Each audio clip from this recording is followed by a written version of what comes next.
Hoy es un aniversario de la asunción al pontificado del Papa Pío XII, el último papa que hemos tenido. Quiera Dios que pronto tengamos otro católico, bien católico, como lo fue Pío XII. Y también este año se cumplen 100 años de la Guerra Cristera, un hecho histórico que no muchos conocen y que fue un episodio de la historia americana impresionante. Yo no sé si todos habrán visto un filme que se llama La Cristiada. Y si no lo han visto, traten de verlo porque realmente está muy ceñido a lo que fue la historia verdadera y a mí me llamó la atención que hicieran un filme católico sobre este episodio de los cristeros. Ustedes saben que allá en el año 1926 el presidente masón y marxista Plutarco Díaz Calles de México desarrolló una persecución total a la iglesia, y es así que los católicos tuvieron que defenderse en armas. El tema fue llevado incluso a la Gregoriana de Roma para ver si era lícito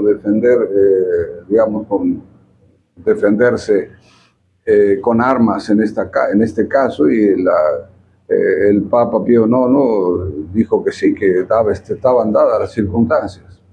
Bien, no me voy a poner a hablar, voy solamente a tocar dos casos que me parecieron los más bonitos, los más impresionantes de esta guerra, que es el caso de José Sánchez del Río, el menino que muere con 14 años, martirizado previamente antes de ser apuñalado y fusilado. José Sánchez del Río ya tenía un hermano en el ejército cristero y le dice a su mamá que quería ir a combatir con el ejército cristero, y la madre le dice: es mi último filho, ya no puede ser, en fin, no estaba muy feliz, digamos. Y el menino dice aquella frase: mira, May, es que nunca fue tan fácil alcanzar un cerro. Y además la madre, una católica de ferro, la madre y el padre. Bueno, le permiten ir al ejército, y claro, él era un rapaz jovencito. El general Gorostieta le encomienda el cuidado de los caballos, en fin, la logística. Pero en uno de los combates, él iba con el estandarte, y en uno de los combates mal hieren al caballo de uno de los generales, el famoso 14. Y cuando él ve que su general cae porque el caballo cayó herido, él se baja del caballo y le entrega el caballo al general. Le dice: tome, general, mi caballo. El otro, claro, se quedaba, no sabía si tomarlo, porque dejarlo al menino a pie era condenado. Y el menino dice: usted es más importante que yo. Y pronto, y se sube al caballo y fuye. Bueno, y a él lo toman prisionero, lo llevan a la iglesia de Santiago en Zaguayo. Tuvimos la suerte de ir a esta iglesia y ver el lugar donde están sus restos. Dicen que la iglesia había sido profanada. Los militares usaban la iglesia para criar galos de riña, y tenían caballos también guardados dentro de la iglesia. Entonces el menino dice que empezó a matar los galos y soltaba los caballos, y entonces a los militares ya estaban fartos de este menino. Dice: si no lo matamos a él nos mata a nosotros. Y pronto lo mortifican porque querían que dijese en qué lugar estaba ubicada la base del ejército cristero. Y a pesar de que le cortan las plantas de los pies, no debe ser nada agradable esta cosa. Él no delata. Bien, como no delató a sus compañeros, lo llevan caminando hasta el cementerio, y que no es cerca, son como 20 cuadras desde la iglesia del apóstol Santiago hasta el cementerio.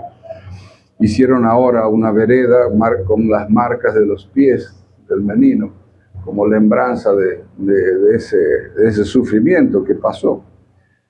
Caminar con los pies cortados, descalzos, debe haber sido una tortura. Y cuando llegó a la tumba, ahí lo apuñalan y le dan un tiro de gracia. Y antes de caer en la tumba, él con su propia sangre traza una cruz en un shaun, la besa.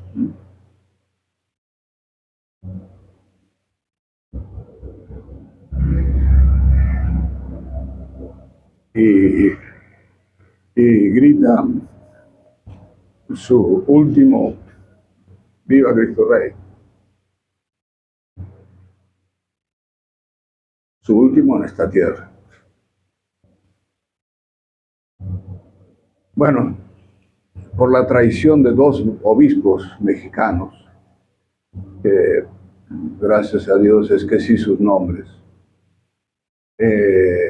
hacen estos dos obispos mal informan al Papa Pío XI, diciéndoles que el presidente mexicano ofrecía la paz, etcétera, etcétera, pero con la condición de que los cristeros devuelvan las armas, depongan las armas. Bien, entonces Pío IX se creyó ese cuento de fadas y mandó a los cristeros detener la guerra.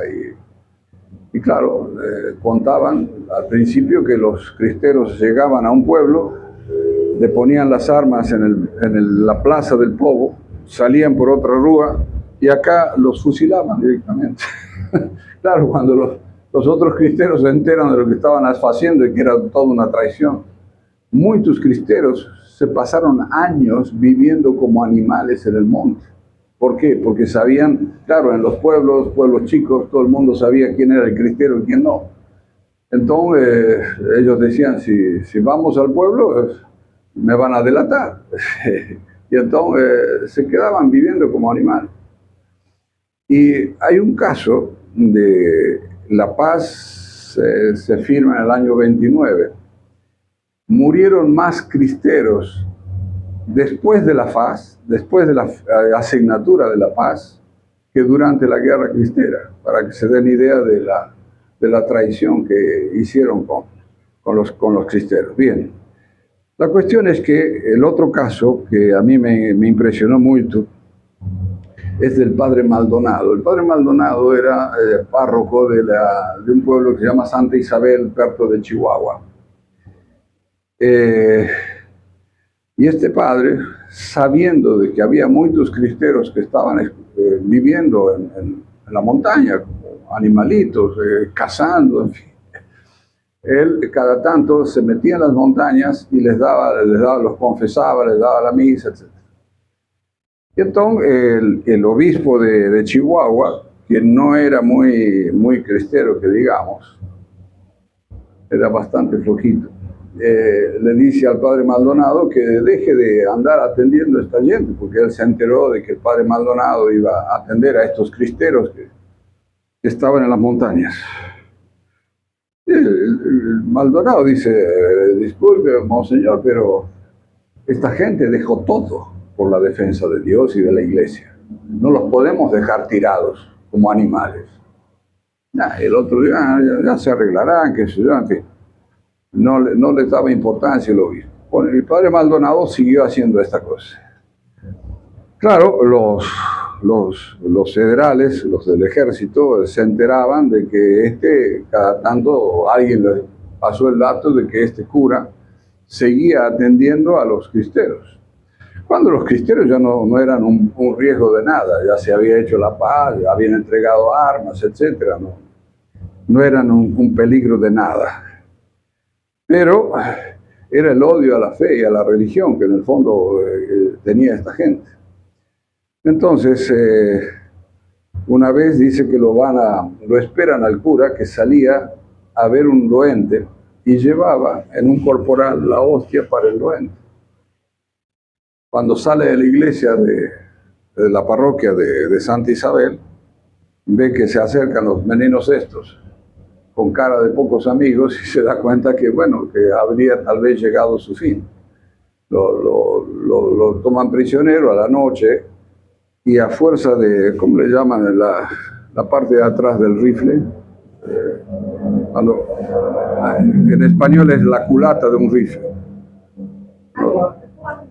Culata. Bueno, a golpe de culatas lo llevaba, lo hacen subir a un primer andar de la casa de gobierno del pueblo y fueron, dice que tantos golpes que le dieron con la culata que le revientan un ojo, le quiebran la órbita, en fin. Pero notaban de que él no se cubría o se cubría poco con las manos. ¿Y qué era lo que hacía?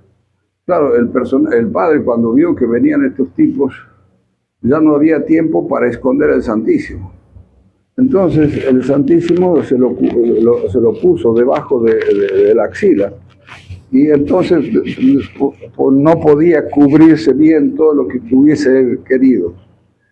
Bien, la cuestión es que lo dejan ya medio muerto y al final deciden sacarlo de la casa de gobierno, lo bajan, lo tiran en la plaza. Y una gente que medio vio todo o se enteró de lo que había sucedido, buscan un carro y lo llevan urgente hasta Chihuahua. Pero les sorprendía ver que no lo hubiesen matado, porque de la cantidad de golpes que tenía, especialmente en el rostro. Bueno, la cuestión es que llega a Chihuahua, al hospital de Chihuahua, y los médicos no entendían cómo no se había muerto. Y parecía que estaba como conteniéndose de morir. Y siempre con este brazo bien pegado al cuerpo. Entonces alguien dijo, bueno, llamemos a un padre que le dé los sacramentos. Y cuando él escucha que viene un padre, al padre se habrá confesado y le habrá dicho, levántame el brazo, porque ya ni tenía fuerzas de levantar el brazo. Y claro, cuando levanta el brazo ve que estaba el corporal con la hostia. Y esa hostia se la da a él, al padre Maldonado, y así evitó el sacrilegio. Bien, y se murió el padre. Y tuvimos la suerte, cuando estábamos trabajando en Chihuahua, tuvimos la suerte de que parientes de este padre tenían un pedazo de la camisa que él portaba en el momento del martirio. Entonces teníamos como reliquia del padre Maldonado, la capela, un trozo de la camisa y se veían las marcas de sangre del mártir. En fin, y este padre Maldonado ahora sus restos están entrando en la catedral de Chihuahua, a la mano izquierda ahí se lo venera. Pero bueno, casos como ese hubo muchos otros. Otro que lo ataron a una columna y le prendían fuego a los pies.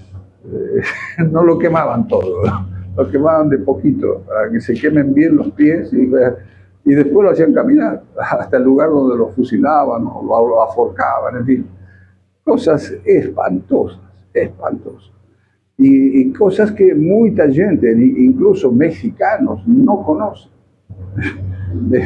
En fin, estos bandidos comunistas trataron de ocultar esa parte de la historia nacional, y que es una de las glorias que tiene América, porque cuando a veces pensamos en los mártires de la época de los romanos, sí, muy bien, por supuesto que grandes santos, más hemos tenido mártires recientes, y cuya sangre ainda está caliente, y que entre otras cosas nos enseñaron a que debemos defender la iglesia ante los ataques de los enemigos, defender la Eucaristía, lo que hizo este sacerdote de dejarse dar golpes con tal de que no vayan a profanar el Santísimo.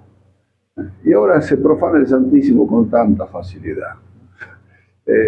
Los entregan a los ministros de la Eucaristía, comulgan en la mano, en fin, etcétera, etcétera. Entonces, creo que debemos pedir mucho al querido San José, que estamos en su mes, y a la Virgen Santísima que nos dé un poquito del espíritu martirial que tuvieron estos queridos cristeros. Vivamos pensando que puede ser que tengamos una situación como la que ellos tuvieron. No podemos descartarlo. Y además vivir pensando que podemos ser mártires es una cosa hermosa. Porque, ¿qué quieren que les diga? Yo prefiero morir mártir que, no sé, me den un balazo y acabó la historia, y no morir de arteriosclerosis o babeándome o esqueciéndome de todo. La muerte más digna de un católico es la muerte martirial, como murió nuestro Señor. Entonces, entregando hasta nuestra última gota de sangre por Dios y por la Iglesia. Entonces, si estas cosas se llegasen a dar, la moral indica que no debemos buscar el martirio, pero no es pecado desearlo. No debemos buscarlo porque podemos ser imprudentes, ¿no? Pero si la situación se diese, pedir simplemente la gracia de la fortaleza. Si nos torturan, lo que fuese, es un momento, y después la eternidad.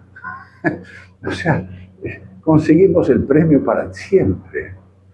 Entonces hay que pedir simplemente, Dios, dame la fortaleza de no trairte, de no blasfemar, en fin. Pero pensar siempre que después viene Eusebio. Y cuando pensamos que San Pablo, que vio Eusebio, cuando es llevado hasta el tercer Zeus, dice que él vio cosas que no hay lengua que pueda expresar, ni mente puede imaginar, ni óleo vio lo que Dios tiene preparado para los justos. Y si uno piensa por otra parte que todo un Dios vino al mundo, se encarnó y vino a sufrir para que nosotros tengamos ese premio, es porque ese premio primero existe. Porque el demonio te dice, no, eso no existe. No, existe. Es. Y segundo, vale la pena.